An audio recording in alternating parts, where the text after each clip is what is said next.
After years and years of talk, it is finally happening. Lead and coal, or the one-ways as a lot of drivers call them, are about to get an expensive makeover, a makeover that will take a long time.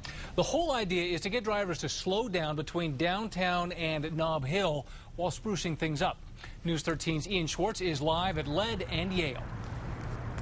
Dean, for years, a lot of people who live along Lead and Coal fought to make the streets two-way again.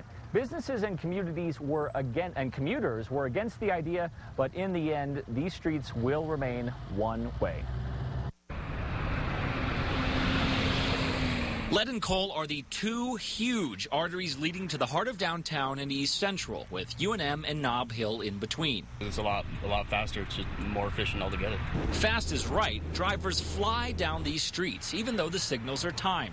Elizabeth Conley lives on Lead and Nob Hill and knows what speeders can do. A car smashed into here, that fell on our wall, and there were like the front bumper of the car and license plate and everything was all in the front of our yard. People do speed there, and that's what this is going to hopefully address. Albuquerque Municipal Development's Mark Motzko is talking about a $26 million project that's 10 years in the making. From Zuni to about I-25. That is the 2.5-mile stretch of Lead and Coal that is about to be transformed.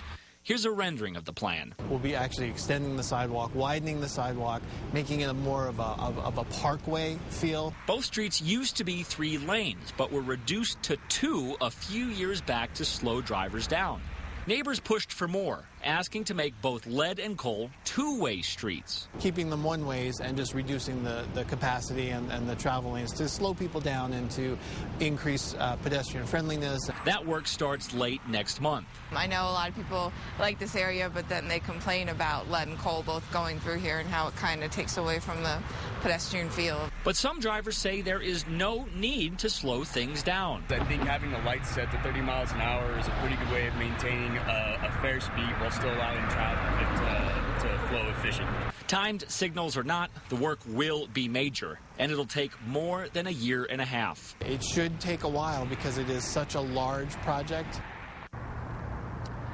Now, when the work is done in the summer of 2012, Lead and Coal will be 2 lanes each, but the city hopes with the adjustments there will be fewer cars on Lead and Coal and ultimately through these neighborhoods. Back to you. All right, Ian, thank you very much. The city says the project does not include more stop signs or signals for Lead and Coal. The money to pay for the $26 million project comes from the state and from bonds. It was tucked away a few years ago.